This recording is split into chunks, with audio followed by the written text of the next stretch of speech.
8장 1절에서 8절입니다. 사울은 그가 죽임당함을 마땅히 여기더라. 그날에 예루살렘에 있는 교회에 큰 박해가 있어 사도 외에는 다 유대와 사마리아와 모든 땅으로 흩어지니라. 경건한 사람들이 스데반을 장사하고 위하여 크게 울더라. 사울이 교회를 잔멸할세 각 집에 들어가 남녀를 끌어다가 옥에 넘기니라. 그 흩어진 사람들이 두루 다니며 복음의 말씀을 전하였세. 빌립이 사마리아 성에 내려가 그리스도를 백성에게 전파하니 무리가 빌립의 말도 듣고 행하는 표적도 보고 한 마음으로 그가 하는 말을 따르더라. 많은 사람에게 붙었던 더러운 귀신들이 큰 소리를 지르며 나가고 또 많은 중풍병자와 못 걷는 사람이 나으니 그 성에 큰 기쁨이 있더라. 아멘. 사순절 기간에 신약 성경을 읽고 있습니다. 매일매일 복음서부터 시작을 해서 신약 성경의 제일 마지막인 요한계시록까지를 읽으실 수 있도록 안내해드리고 있고요. 그리고 이 기간 6번의 주일에는 여러분들이 읽으시는 성경 읽기 진도에 맞춰서 제가 말씀을 준비하고 있습니다. 지난 2주간에는 예수님의 생애와 사역을 기록하고 있는 마태복음에서 2번의 설교를 준비했고요. 오늘과 다음 주 2번은 이제 그렇게 시작된 이 복음이 어떻게 확산이 되어서 전 세계로 교회가 이렇게 확산되어 갔는지를 보여주는 이 교회의 역사, 복음의 역사인 사도행전 말씀을 2번에 걸쳐서 함께 나누도록 그렇게 하겠습니다. 그리고 나머지 2번은 이제 초대교회의 현장을 담고 있는 서신서들 중에서 2권을 선택해서 말씀을 함께 나누겠습니다. 오늘과 다음 주에는 그래서 이제 교회의 역사, 복음의 역사를 다루고 있는 이 사도행전 말씀을 잠깐 살펴보겠습니다. 사도행전이라고 하는 책은 사도들의 행적, 사도들의 활동을 기록한 책, 그런 뜻입니다. 여러분, 제 소리가 좀 울리죠? 에코가 좀 있죠? 괜찮으세요? 예, 괜찮으시면 괜찮습니다. 저한테는 좀 그렇게 들려서 들으시는데 불편하지 않으면 괜찮습니다. 사도행전은 바로 이 사도들의 행적, 사도들의 활동을 기록하고 있는 책이다, 그런 뜻인데요. 사도들이 뭘 했을까요? 사도들이 뭐 하는 사람입니까? 사도들은 예수님의 말씀을 배웠고 전하고 가르쳤던 사람들이죠. 그러니까 예수님의 제자들로서 복음을 전했던 사람들입니다. 그래서 우리는 이 사도행전의 내용을 복음의 역사 혹은 교회의 역사 이렇게 부르는 겁니다. 실제로 사도행전에 보면 예수님과 그의 제자들, 소수의 사람들에게서부터 시작된 이 기독교 복음이 예루살렘을 중심으로 해서 어떻게 전 세계로 퍼져갔었는가, 혹은 예수님께서 세상을 떠나시고 난 다음에 흩어졌던 제자들이 다시 모여서 최초의 교회를 이제 세우지 않습니까? 예루살렘에서. 그렇게 시작된 이 최초의 교회가 어떻게 해서 전 세계로 확산되어 갔는가. 교회의 시작, 교회의 태동, 그리고 교회의 확산과 발전에 대한 기록이 이 사도행전입니다. 한마디로 교회의 역사죠. 교회의 역사. 이 기독교가 처음에 이렇게 시작이 되어서 이렇게 확산이 되어 갔구나 하는 것을 알 수 있는 책이 사도행전입니다. 그런데 이 사도행전을 읽을 때 제일 중요한 말씀이 하나 있습니다. 저는 이것을 사도행전의 관전 포인트, 이렇게 저는 부르겠습니다. 사도행전이라고 하는 성경을 읽는 관전 포인트가 되는 말씀이 하나 있습니다. 혹시 여러분 뭔지 짐작하시겠습니까? 주일학교 때 그래도 열심히 좀 성경 공부하신 분들이면은 이 정도는 다 대답을 하십니다. 사도행전의 관전 포인트가 되는 말씀, 그것은 사도행전 1장 8절 말씀입니다. 사도행전 1장 8절. 우리 한번 다 같이 사도행전 1장 8절을 한번 읽어보겠습니다. 시작. 오직 성령이 너에게 임하시면 너희가 권능을 받고 예루살렘과 온 유대와 사마리아와 땅 끝까지 이르러 내 증인이 되리라 하시니라. 아멘. 예, 이거 부활주일 오후에 혹시 필요할지 모릅니다. 이 말씀. 예, 여러분. 이 사도행전 1장 8절에 있는 이 말씀이 사도행전이라고 하는 성경을 읽는 중요한 관전 포인트입니다. 왜냐하면 사도행전 28장은 바로 이 사도행전 1장 8절의 말씀이 어떻게 실현되어 갔는가 그 과정을 보여주는 책이기 때문에 그렇습니다. 여기 보면 너희가 권능을 받아서 하나님으로부터 큰 은혜와 능력을 입어서 유대와 사마리아와 땅끝까지 이르러 내 증인이 되어야 될 것이다. 다시 말하면 그리스도의 복음의 일꾼과 증인이 되어서 이 복음을 나누면서 살아야 된다. 그런 뜻인데요. 첫 출발이 어디죠? 예루살렘. 예루살렘이죠, 당연히. 예수님께서 십자가에 달리시고 부활하시고 승천하신 장소 예루살렘. 그 다음에 온 유대라고 하는 것은 그 당시에는 이스라엘의 대부분의 남쪽 지역 이름을 유대라고 불렀습니다. 유대야 그렇게 불렀습니다. 이스라엘이라고 하는 이름은 1945년도에 다시 2차 세계대전이 끝나고 난 다음에 나라가 세워지면서 등장한 이름이고요.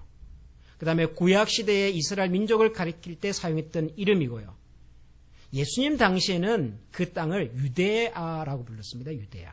그러니까 예루살렘에서 시작해서 유대 전 지역으로. 자, 그 다음은 어디죠? 사마리아. 사마리아는 유대 지역에 있기는 하나 유대가 아닌 아주 좀 이상한 지역이었죠. 예. 그 당시 이스라엘 사람들은 아무도 저 사마리아 지역에 있는 사람들과 교류하거나 친하게 지내기를 싫어했던 땅. 그 사마리아입니다. 그 다음에 이제 땅끝. 땅끝은 그 땅을 이제 넘어서 온 세계로 이런 뜻이지요. 자, 그런데 사도행전을 읽어보면 이 예수님께서 제자들에게 남기셨던 이 마지막 말씀이 정확하게 구체적으로 단계적으로 하나하나 실현되어 가는 과정을 우리에게 보여줍니다. 그런데 한 가지 독특한 것은, 한 가지 흥미로운 것은 여러분 예루살렘에서 시작된 이 복음이 예루살렘과 유대 지역으로 확산되고 전파되는 것까지는 어느 정도 이해가 됩니다. 여러분 그렇죠? 예수님도 유대 사람이고 예수님의 제자들도 유대 사람이고 그러니까 이스라엘 사람들, 유대 사람들에게 복음을 전하고 교회가 세워지고 확산이 되어가는 것은 그건 뭐 이해가 되는 이야기입니다. 그런데 그렇게 시작된 이 복음이 사마리아로 전해진다 하는 것은 이것은 쉬운 얘기는 아닙니다. 왜냐하면 아무도 그 당시 유대 사람들은 사마리아 지역에까지 가서 복음을 전해야 된다라는 생각을 안 하고 있었으니까요. 유대 사람, 이스라엘 사람 중에 그 누구도 우리가 저 사마리아 땅에까지 가서 복음을 전해야 된다는 생각을 하는 사람이 아무도 없었으니까요. 왜냐하면 그만큼 사마리아와 유대 사람들은 서로 불편한 것 정도가 아니라 거의 뭐 원수 보듯이 그렇게 살았거든요. 여러분 요한복음을 읽어보시면 예수님께서 아주 초기에 이 사마리아 지역의 한 도시를 방문하는 그런 이야기가 등장을 합니다. 수가라고 하는 마을에 가셔서 예수님께서 우물 곁에서 물을 이제 얻어 드시면서 거기에 물을 기르러 나왔던 한 여인하고 대화하는 장면이 나오죠. 근데 그때 그 여인이 예수님에게 이렇게 얘기를 했습니다. 아니 당신은 유대 사람인데 어떻게 사마리아 사람이 나한테 물을 달라고 합니까? 이렇게 얘기를 합니다. 그 말은 그 당시에는 아무도 사마리아 사람에게 다가가거나 이야기를 하거나 뭔가를 부탁하거나 그러지를 않았으니까요. 아마 지금 지구상에 존재하는 여러 나라들 중에서 그냥 나라 이름만 들어도 그냥 속이 불불 끓는 그런 나라들이 있다면, 만약에 있다면 사마리아와 유대가 그랬습니다. 그때. 그런데 복음이 사마리아로 가야 된대요. 여러분 누가 가야 할까요? 누가 갈 수 있을까요? 그런데 복음이 사마리아까지 들어갑니다. 뿐만 아니라 사마리아를 거쳐서 복음은 땅 끝으로까지 가게 됩니다. 땅 끝으로까지. 이 중요한 전환점, 복음이 예루살렘과 유대라고 하는 지역에만 머물지 않고 이 이스라엘 사람, 유대 사람들이 중심이 되었던 어떻게 보면 우리가 지금 그 유대교라고 말하는 이 유대인 중심의 이 종교가 사마리아와 땅끝이라고 하는 범세계적인 지역으로까지 확산되는 굉장히 결정적인 사건이 오늘 우리가 읽은 사도행전 8장에 나오는 이 이야기입니다. 그래서 사도행전 8장이 이 사도행전을 이야기하고 읽을 때 굉장히 중요한 포인트가 되는 것이죠. 편의상 제가 여러분들과 함께 사도행전 8장의 앞부분을 읽었습니다마는 이 사도행전 8장에는 이런 이야기가 등장을 합니다. 사도행전 8장에 등장하는 주인공은 빌립이라고 하는 사람입니다. 빌립은 예루살렘 교회가 처음에 교회의 여러 가지 성편들을 좀 잘 돕기 위해서 세웠던 7분의 지도자 중에 한 분입니다. 원래 예루살렘 교회가 사도들이 기도하면서 세워졌는데 워낙 예수 믿는 사람들이 많이 몰리다 보니까 이 교회 성도들을 돌아보는 일이 사도들이 감당하기엔 너무 힘들었던 거죠. 그래서 사도들은 하나님의 말씀을 전하고 기도하는 일에 전념하기 위해서 그 몰려드는 성도들을 돌아보고 살피고 구제하고 하는 일들을 맡길 7명의 지도자들을 선택을 합니다. 우리가 흔히 7집사 이렇게 부르는 분들인데요. 빌립은 바로 그 7분의 교회 지도자들 중에 한 분이셨습니다. 그런데 문제가 생겼습니다. 예루살렘에 갑자기 예수 믿는 사람들이 모이기 시작하면서 이 사람들이 모여서 막 예배를 드리고 떡을 떼고 막 찬송하고 예배를 하면서 그들이 모이는 중심에 누가 있었냐 그러면은 예수 그리스도라고 하는 이름이 있었거든요. 예수 그리스도는 누구죠? 불과 몇 달 전에 유대의 지도자들이 신성을 못 오겠다는 이유로 혹은 로마의 황제에게 반역을 했다는 거짓 죄명을 뒤집어 씌워서 십자가에 달아서 죽였던 그 예수거든요. 그 예수를 십자가에 달아 죽였고 그리고 예수가 십자가에 달려서 죽고 난 다음에 그를 따르던 제자들과 무리들이 다 흩어져 버렸습니다. 그렇죠, 여러분? 예수님의 12제자들조차도 예수님을 버리고 다 도망가 버렸습니다. 그래서 이제는 그 무리와 그 운동이 다 사라진 줄 알았어요. 끝난 줄 알았어요. 그런데 어느 날 갑자기 흩어졌던 사람들이 모여서 자기들끼리 막 예배를 드리고 뭔가를 하고 막 그러는데 가만 살펴보니까 그 중심에 누가 있어요? 예수 그리스도가 있는 거예요. 그래서 그 당시 지도자들이 이 예루살렘에서 시작된 새로운 운동, 예수 그리스도를 중심으로 하는 새로운 사람들의 모임, 이 모임과 이 운동을 와해시킬 목적으로, 파괴시킬 목적으로 대대적인 핍박을 가하기 시작을 합니다. 스데반이라는 지도자가 거리에 나와서 복음을 전하고 사람들에게 설교를 했습니다. 그러자 그 자리에 모였던 사람들을 선동을 해서 거짓 증인들을 만들어서 이 스데반이라는 사람을 공개적인 자리에서 많은 사람들이 지켜보는 바로 그 현장에서 돌을 던져서 죽여버립니다. 그리고 예루살렘에 모였던 크리스찬들의 모임을 향한 대대적인 박해가 시작이 됩니다. 모였던 사람들이 그래서 그 박해를 피해서 뿔뿔이 흩어지기 시작합니다. 사도행전 8장 1절에 사울은 그가 죽임당함을 마땅히 여기더라 이런 말씀이 나왔죠. 이 사울은 우리가 알고 있는 그 바울입니다. 바울이 예수님을 만나기 전에 이름 사울입니다. 그는 예수 믿는 사람들을 핍박하고 박해하고 심지어는 잡아서 옥에 가두고 죽이는 일에 앞장섰던 대단히 난폭했던 사람입니다. 스데반을 죽이는 일에 앞장선 사람입니다. 스데반을 죽인 그 일을 두고도 그는 마땅히 여길 만큼 아주 강력한 반기독교 주의자였습니다. 그리고 그 다음 구절을 보면 그날에 예루살렘에 있는 교회에 큰 박해가 있어 사도 외에는 다 유대와 사마리아와 모든 땅으로 흩어졌다. 성도들이 흩어지기 시작했습니다. 뿔뿔이 흩어지기 시작했습니다. 사도들을 제외한 모든 성도들이 예루살렘을 다 떠났습니다. 그런데 그 중에 바로 이 빌립이라는 사람이 있었습니다. 이 빌립이 어디로 갔냐 그러면은 스데반을 장사하고 난 다음에 사절을 보면 그 흩어진 사람들이 두루다니며 말씀을 전할 때 빌립이 사마리아 성에 내려갔다. 사마리아 성에 내려갔답니다. 빌립은 유대인입니다. 유대인은 사마리아를 간다고요? 안 간다고요? 안 갑니다. 예수님의 제자라 할지라도 그들은 사마리아를 꺼립니다. 여러분 가끔은 우리가 가지고 있는 신앙의 색깔과 신앙의 정체성보다도 우리가 가지고 있는 문화적인 혹은 민족적인 이런 정서가 훨씬 더 강할 때가 있습니다. 여러분 그렇죠? 우리가 한국 사람이잖아요. 그래서 우리 한국 사람이 예수를 믿고 나면은 이 한국적 정서와 기독교적 정서 두 가지가 있는데 가끔은 이 한국적 정서가 기독교적인 정서보다 훨씬 강할 때가 있어요.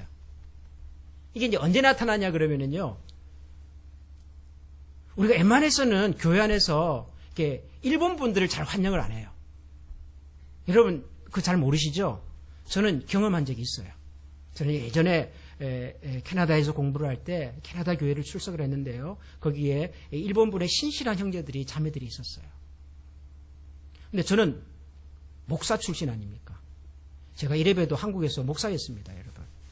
그래서 제가 신학 공부를 마치고 이제 캐나다에서 공부할 때도 목사 신분으로 공부를 하고 있었어요. 저는 목사입니다. 그런데 제가 출석했던 교회에 일본에서 온 자매 형제들이 이렇게 있고 교회에서 이렇게 활동도 하더라고요. 근데 이상하게 제 마음이 불편해요. 이상하게. 제가 목사인데요. 내 속에 이런 부분이 있구나 하는 것을 제가 알았어요.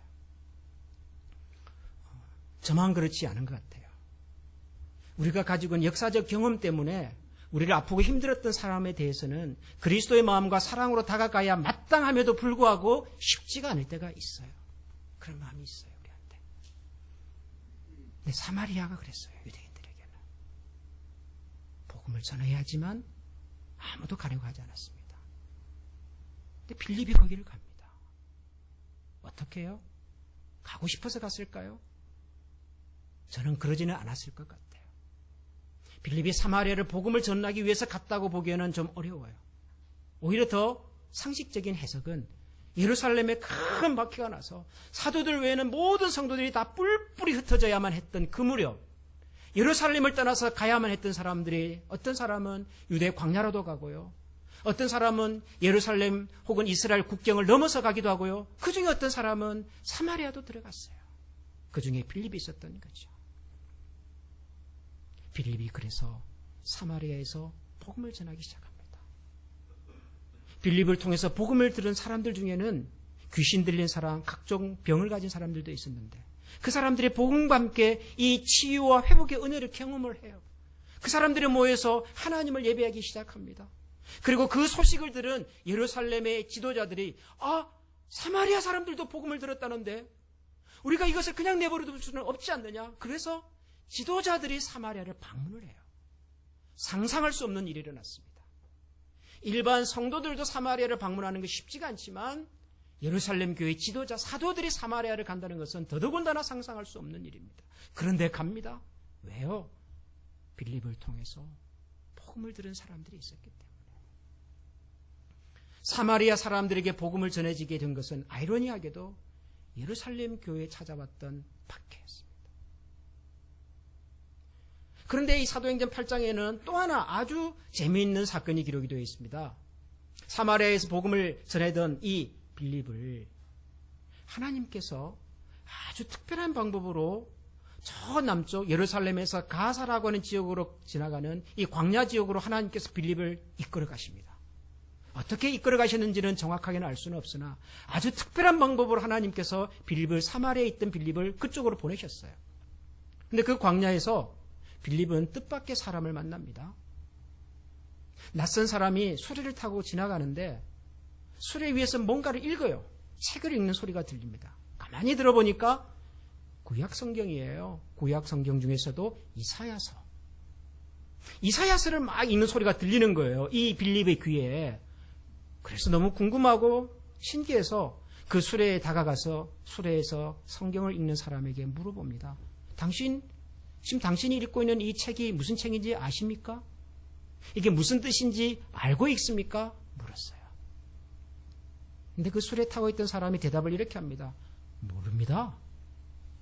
모른대요. 자기가 읽고 있는데 이게 무슨 뜻인지도 모르겠는데요. 아니 모르는데 왜 읽으세요? 아무도 나에게 이것을 가르쳐주는 사람이 없어서 내가 무슨 뜻인지는 모르지만 그러나 내가 이것을 읽고 있습니다. 그래서 이 빌립이 그 수레에 타고 있던 사람에게 그 사람이 읽고 있었던 이사야서의 글을 하나하나 풀어서 설명을 해주기 시작을 합니다. 그러면서 누구에까지 이야기를 이렇게 이어가냐 그러면은 이사야 선지자가 얘기했던 오실 메시아, 다윗의 씨, 예수 그리스도에 대한 얘기까지 전합니다. 그 수레에 타고 있던 사람이 자기가 읽고 있었던 이 책 속에 이렇게 놀라운 비밀이 있었다는 것을 깨닫고는 이 빌립이라는 사람에게 이렇게 요청을 합니다. 내가 그 예수님을 좀 믿고 싶습니다. 당신이 설명한 그 예수님을 내가 좀 믿고 싶습니다. 그래서 그 자리에서 빌립이 그 수레에 타고 있던 사람에게 세례를 베풀어 줍니다. 근데 여러분 그 사람이 누군 줄 아십니까? 성경에는 이렇게 설명이 되어 있습니다. 사도행전 8장 26절에 보면 주의 사자가 빌립에게 말하여 이르되 일어나서 남쪽으로 향하여 예루살렘에서 가사로 내려가는 길까지 가라. 그 길은 광야라.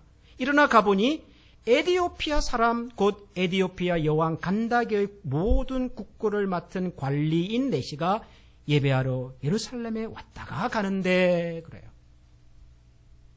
그 사람이 누구였다고요? 에디오피아의 여왕의 국고를 맡은 신하. 쉽게 말하면은 여왕의 개인 재정 담당 비서쯤 되는 분이죠. 그렇죠? 굉장히 높은 사람입니다. 굉장히 지위가 높은 사람이 예루살렘에 예배를 하러 왔다가 지금 돌아간대요. 그리고 그 사람에게 지금 빌립이 복음을 전한 거예요. 그 사람이 세례를 받은 거예요. 그리고 세례를 받고 그 사람이 자기 나라로 돌아간 거예요. 여러분 이게 지금 사도행전 8장에 나오는 이야기인데요. 아마 여러분들은 지금 이 사건이 어느 정도 큰 의미를 가지고 있는 사건인지를 아마 상상도 못 하실 겁니다. 사도행전 읽어보면 제자들이 복음을 전하고 뭐 기적을 베풀고 뭐 이런 일들이 너무 많이 있기 때문에 뭐 그 중에 하나쯤으로 여러분들이 생각하실 거예요. 근데 여러분 이게 어느 정도로 어마어마하고 엄청난 사건인지 여러분 아십니까? 여러분 에티오피아라는 나라 아십니까? 에티오피아? 들어보셨어요? 에티오피아? 에티오피아는 아프리카의 북동쪽에 있는 그렇게 크지 않은 나라입니다. 에티오피아 그러면 아마 대부분의 사람들은 커피의 원산지, 전 세계에서 가장 사랑받는 음료, 이 커피라고 하는 음료 열매가 가장 먼저 발견이 되고 만들어진 곳이 에티오피아입니다. 지금도 그래서 에티오피아산 커피는 세계에서 가장 뛰어난 커피 중에 하나입니다. 또 우리 한국 사람들에게는 6.25 전쟁이 일어났을 때 그 유엔의 참전국으로 와서 도와줬던 16개 나라인가요? 그 중에 하나가 에티오피아가 있어요. 그래서 우리한테는 참 고마운 나라예요, 에티오피아. 그런데 이 에티오피아라는 나라를 저렇게 조금 더 푸른색으로 이렇게 좀 색칠하는 이유가 있어요. 왜냐하면 여러분이 아프리카 대륙에 모두 한 56개 정도의 나라가 있습니다. 12억 정도 인구가 살고 있고요. 그 많은 사람들이 살고 있는 이 검은 대륙 아프리카인데 이 아프리카의 북쪽에 있는 나라들 있죠. 여러분들이 보시면 지금 저 지중해를 끼고 있는 나라들, 이집트, 뭐 리비아, 알제리, 튀니지, 뭐 이런 유명한 나라들. 그 나라들로부터 시작해서 아프리카의 허리, 적도 부분까지 있는 모든 나라들은요, 다 무슬림 국가입니다. 다 무슬림 국가입니다. 그런데 다 무슬림 국가인 그 나라 가운데 마치 외로운 섬처럼 이 에티오피아라는 나라가 있는데 저 나라는 전 국민의 절반 이상이 크리스찬입니다. 아주 독특한 나라예요. 물론 아프리카에는 기독교 신자가 많은 나라들이 있습니다. 대표적으로 사우스 아프리카, 제일 남쪽에 있는 이 케이프타운 뭐 그런 곳 있죠. 사우스 아프리카. 그 다음에 중앙 아프리카, 센트럴 아프리카. 뭐 케냐, 뭐 이런 나라들, 우간다 이런 나라들은 전 국민의 70% 많으면 80% 이상이 크리스찬들입니다. 그러니까 아프리카에도 기독교가 많은 국가들이 뭐 있는데 에티오피아가 뭐 50% 기독교 신자로 그게 뭐 특별해라고 생각할지 모르지만 여러분 내용이 틀립니다. 내용이. 사우스 아프리카, 센트럴 아프리카, 케냐, 우간다 이런 나라들의 기독교가 많고 지금도 전 국민의 70%, 80%가 기독교 신자가 된 이유는 사실은 슬픈 역사 때문입니다. 아프리카가 서구 여러 나라들에 의해서 식민지로 지배를 당할 때 영국의 지배를 받고 프랑스의 지배를 받고 포르투갈의 지배를 받고 스페인의 지배를 받고 그 무렵에 서양의 그 힘센 나라들이 이 아프리카의 힘없는 나라들을 침략해서 정복할 때 그때 기독교도 같이 전했어요. 그러니까 기독교의 첫 시작은 저 땅에서는 참 아픈 역사와 함께 시작이 된 거죠. 그런데 에티오피아는 그러지 않아요. 에티오피아는 누구의 점령을 받아본 적이 없습니다. 저기는 서양의 선교사들이 와서 복음을 전했다는 흔적이 없어요. 그런데도 불구하고 에티오피아 사람들에게 물어보면 아주 이상한 말을 해요. 우리는 전 세계에서 기독교를 가장 먼저 받아들인 나라입니다. 이렇게 얘기를 합니다. 여러분, 이것은 지금 한국의 주한 에티오피아 대사로 일하는 분이 직접 자기 입으로 한 얘기예요. 우리 에티오피아는 전 세계에서 기독교를 가장 먼저 받아들인 나라입니다. 그렇게 얘기를 합니다. 언제? 누가 에티오피아에 복음을 전했을까요? 여러분, 기가 막힌 이야기예요. 2000년 전 저 예루살렘에서 예수 믿는 사람들이 모여서 예배를 하고 자기들끼리 교제하고 구제하고 막 이런 것들이 막 붐을 이룰 때 그것을 시기하고 미워했던 그 당시 지도자들이 교회를 말살하려고 교회를 없애버리려고 엄청난 박해와 핍박으로 다 흩어버렸어요. 사도들 12사람을 빼고는 모두 다 전 세계로 흩어져 버렸어요. 그런데 그 흩어진 사람들이 그들이 흩어져 살아갔던 그곳에서 복음을 전하기 시작한 겁니다. 아무도 맨정신으로는 들어가려고 하지 않았던 사마리아로 들어가서 복음을 전하고요. 아니, 그 당시에 아프리카라고 하는 나라와 대륙이 있다는 것이 누구에게 알려졌냔 말이에요. 근데 저 아프리카의 한 구석에 있는 나라에서 찾아왔던 한 사람에게 복음이 전해지고 그리고 그런 사람을 통해서 전해진 그 복음이 2000년이 지난 지금 주변의 대부분의 나라들이 무슬림 국가로 그렇게 힘을 쓰고 있는 그 와중에서도 인구의 절반이 기독교 신자로 자림하고 있는 저 나라를 만들어낸단 말이에요. 복음의 능력과 역사라고 하는 것은 때로는 우리의 상상을 초월합니다. 교회를 없애기 위해서, 복음을 없애기 위해서, 예수 믿는 사람들을 말살하기 위해서 세상의 권력과 세상에 힘 있는 사람들이 교회를 박해하고 핍박하고 흩어버려도 흩어진 복음의 씨앗은 그 속에 생명이 있어서 흩어진 그곳에서 또 다른 나무를 만들어내고 또 다른 열매를 만들어내고 그 땅의 사람과 영혼들을 하나님의 백성과 나라를 만들어내버리더라고요. 이게 하나님께서 하신 일이었어요.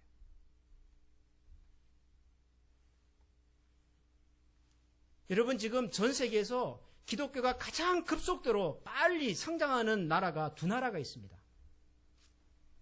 선교사들의 보고에 의하면 지금 전 세계에서 기독교가 가장 왕성하게 활동하는 지역이 두 군데가 있는데요. 한 군데는 라틴 아메리카예요. 브라질을 중심으로 한 남미 지역에 엄청난 속도로 교회가 부흥하고 있습니다. 또 한 곳이 어디냐 그러면 중국입니다. 중국. 근데 중국은 잘 몰라요. 중국이 교회가 많다고 하는 것을. 근데 이 중국이 참 묘한 나라입니다. 여러분, 오래전에 중국에서 국민당과 공산당 사이에 전쟁이 붙어가지고 공산당이 이기지 않았습니까? 그때부터 중국은 공산주의 나라가 됩니다. 공산주의는 종교를, 기독교를 아편이라고 말해서 그 당시 미국에 들어왔던 모든 서양 선교사들을 다 추방을 해버렸습니다. 그리고 중국 안에 있었던 모든 교회들을 다 문을 닫아버렸습니다. 그러다가 중국이 미국과의 관계를 개선을 하고 서방 사회에 문호를 개방하기 시작했습니다. 오랫동안 문을 닫고 있었던 중국 사회가 외부 세계에 문을 열고 그들을 이제 환영하기 시작을 했습니다. 수십 년 동안 교회는 공식적으로 보고되지 않았습니다. 흔적도 없었고 그 어떤 서양 선교사도 들어갈 수 없었습니다. 중국이 문을 열었을 때 가장 궁금했던 사람들은 서양의 교회들입니다. 수십 년 전 선교사들이 다 추방을 당하고 교회가 다 문을 닫았는데 그리고 공산주의 정권 아래에서 그렇게 엄한 세월을 보낸 저 땅에 과연 교회가 살아있을까? 과연 예수 믿는 사람들이 남아있을까? 문호가 열리고 서양 교회 지도자들과 선교사들이 중국을 방문해서 깜짝 놀랐습니다. 그들이 수년간 확인해 본 결과 중국이 공산주의 국가로 변화가 되면서 서양 선교사들을 추방하고 교회의 문을 닫았을 때 마지막으로 보고되었던 교회의 숫자보다도 더 많은 교회가 중국에 살아 있었습니다. 그들은 가정교회라는 이름으로 공개적인 예배를 드릴 수가 없었기 때문에 가정에 모여서 가정교회라는 이름으로 목사는 없었지만 장로님도 없었지만 그러나 오래전에 그들이 배웠고 들었던 성경의 가르침을 전했던 평신도 교회 지도자들이 살아서 중국 사회가 문을 닫기 전보다도 더 많은 교회와 크리스찬들이 살아있다는 것을 확인해요. 국가가, 정부가 교회를 말살하려고, 교회를 파괴하려고, 교회의 문을 닫기 위해서 모진 박해와 시련을 교회를 향하여 퍼부어도 여러분이 교회를 향한 세상의 공격과 도전은 번번이 실패했습니다. 오히려 그 박해 속에서 더 많은, 더 아름다운 복음의 생명이 나타났다. 하나님께서 하시는 이 복음의 역사는 우리의 상상을 그래서 초월할 때가 참 많습니다. 여러분, 전 세계에 복음이 전해지고 교회가 세워지고 예수 믿는 사람들이 많아지는 이 과정에서는 항상 준비되고 헌신되고 교회 성도들이 기도해서 선교사님을 파송하고 그분이 복음을 전하고 교회를 하는 이런 밝고 아름답고 긍정적인 스토리만 있는 것이 아니었습니다. 때로는 모진 시련과 모진 박해와 엄청난 시련 속에서 다 사라져버린 것 같았는데, 다 죽었다고 생각했는데 훗날 그곳에 새로운 생명이 싹트고 있는 것을 볼 때가 너무너무 많아요. 사실 그런 면에서 우리 한국의 교회가 가지고 있는 빚이 참 많습니다. 여러분, 제가 언젠가도 말씀을 드렸지만 지금 전 세계에서 대한민국의 기독교는 참 신비한 교회예요. 이게 말이 설명이 안 될 때가 참 많아요. 미국이 전 세계에서 기독교적인 영향력을 가장 많이 끼치는 나라가 된 것은 그거는 설명이 되잖아요. 그거는 처음 이 나라에 찾아왔던 사람들 대부분이 크리스찬들이었고 지금도 이 사회를 주도하고 있는 많은 사람들이 기독교적인 신앙을 가진 분들이니 이분들이 전 세계에 그런 영향력을 끼치는 것은 말이 돼요. 설명이 돼요. 근데 대한민국이라는 나라가, 저 조그마한 나라가, 그것도 이 한반도에 허리는 잘려가지고 절반밖에 안 되는 이 남쪽에 있는 이 작은 나라가 전 세계에 이렇게 많은 선교사들을 보내고 교회를 세우고 복음을 전하고, 아니 여러분, 이것이 어떻게 설명이 되냔 말이에요. 이게 어떻게. 근데 여러분, 이거 아십니까? 대한민국의 기독교의 초창기 역사는 엄청난 시련과 박해를 피해서 남쪽으로 건너왔던 지금의 저 북한 땅, 저 평양에서 신앙생활했던 사람들의 헌신과 희생 위에 세워졌다는 사실 여러분 아시는지 모르겠어요. 대한민국에 처음 복음이 전해진 것은 1882년입니다. 공식적으로 언더우드 아펜첼로 두 서양 선교사님이 제물포, 지금의 인천을 통해서 들어왔어요. 근데 이분들이 서울에서는 복음 전하기가 어려웠어요. 왜 어려웠냐 그러면 서울은 당시는 한양이죠. 한양은 임금님이 사는 도시입니다. 그리고 그 당시에 양반들이 다 모여 사는 곳입니다. 임금님과 양반이 사는 곳에서 서양의 종교가 발을 내리기가, 뿌리를 내리기가 쉽지가 않았어요. 그런데 상대적으로 북쪽에 있는, 그 당시는 관서지방이라고 불렀던 개성과 평양은 달랐어요. 그거는 지방의 지도자들이 많았습니다. 중앙관리들이 많지 않았습니다. 그들은 새로운 문화에 대해서 마음이 열려있는 분들이었습니다. 그래서 초창기 기독교는요, 지금의 서울이 아닌 북한의 평양에서 꽃을 피웁니다. 그 당시 미국 장로교에서 파송됐던 선교사님들의 보고를 보니까요, 1885년부터 1902년까지 조선 땅에 약 600개의 교회가 세워졌답니다. 장로교만 그렇습니다. 전국에 600개의 교회가 세워졌는데 그중에 절반인 300개가 관서지방에 세워졌답니다. 관서지방이 어디냐 그러면 평양, 개성, 바로 이북의 서쪽 해안 도시입니다. 여기가 당시 사람들은 동양의 예루살렘이라고 부를 만큼 기독교가 활발하게, 대한민국 기독교 역사의 유명한 어른들이 평양에서 시작이 되었습니다. 대한민국의 유명한 기독교 학교들이 다 평양에서 왔어요. 그랬던 평양이 안타깝게도 남북이 분단이 되고 북녘 땅에 공산주의자들이 지배를 하기 시작하면서 교회와 기독교라는 엄청난 박해가 찾아옵니다. 모든 교회 재산을 교회 지도자들을 다 감옥에 가두고, 그래서 교회를 향한 핍박과 박해를 피해서 할 수 없이 평양의 크리스찬들이 남쪽으로 내려오기 시작을 합니다. 근데 이분들이 남쪽에 내려와서 뭘 했을까요? 또 교회를 시작한 거예요. 그렇게 시작한 교회가 영락교회입니다. 대한민국 크리스찬들이 가장 존경하는 목회자 한경직 목사님을 배출한 영락교회. 그렇게 시작한 교회가 충현교회입니다. 김창인 목사님이라. 그렇게 시작한 교회가 남산교회고 성도교회고, 대한민국 기독교의 초창기 부흥을 이끌어갔던 대표적인 교회들은 대부분이 이북에서 종교의 자유를, 신앙의 자유를 위해서 피난왔던 분들이 눈물과 땀과 기도와 헌신으로 세웠던 교회들이라고요. 그리고 그 교회가 대한민국 기독교의 부흥을 주도해가고, 그리고 그렇게 기독교회가 전 세계로 또다시 복음을 전하는, 우리도 따지고 보면 그런 핍박과 박해의 흔적 위에, 아픔 위에 세워진 교회고 그 신앙의 유산을 가지고 있는 사람들입니다. 여러분, 하나님께서는 박해와 핍박도 사용하시더라고요. 준비된 사람들을 통해서만 일하시는 것이 아니라 아픔과 고통과 외로움을 가진 사람들을 통해서도 하나님의 복음의 역사는 중단되지 않고 이루어지더라고요. 그래서 저는 이것이 거대한 기독교 역사에서만이 아니라 우리 개인의 역사에서도 그럴 수 있겠다는 생각이 들어요. 우리가 하나님 앞에서 때로는 아프고 슬프고 외롭고, 내 인생에 가장 슬프고 아픈 시간들이 때로는 내가 상상도 못하던 하나님의 또 다른 일을 위한 시작과 출발이 되기도 하고, 그 사건과 그 아픔이 아니었으면 결코 내가 경험하지 못했을 하나님의 신비한 능력과 은혜를 그 아픔과 외로움과 고난의 세월을 통해서 다시 발견하게 되는 그런 놀라운 일들이 있더라고요.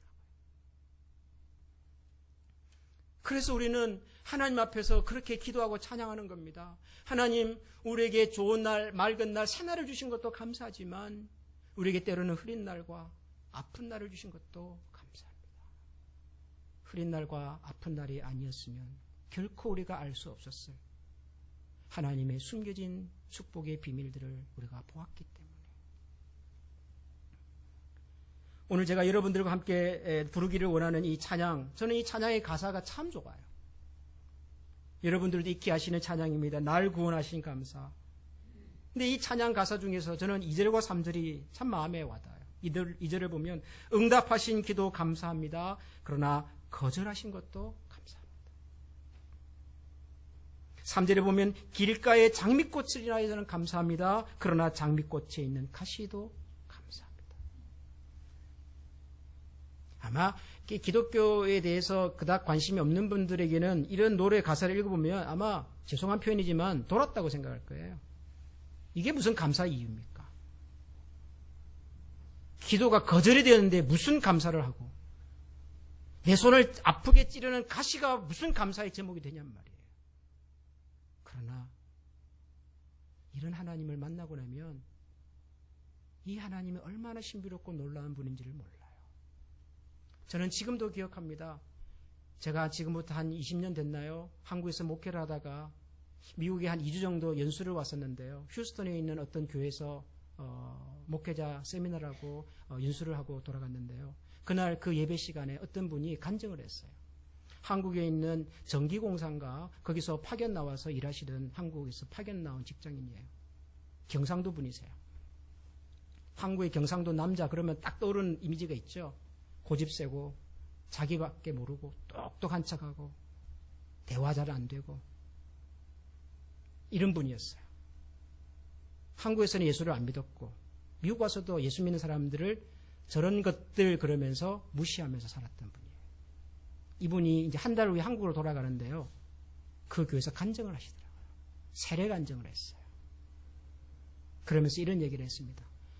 자기는 처음에 자기 아내가 교회 다닌다 그러면서 어느 날 찬송가를 부르는데 요걸 부르더래요. 기가 찼대요. 기가 차. 네가 믿는 하나님 나는 안 믿는다. 그랬던 사람이에요.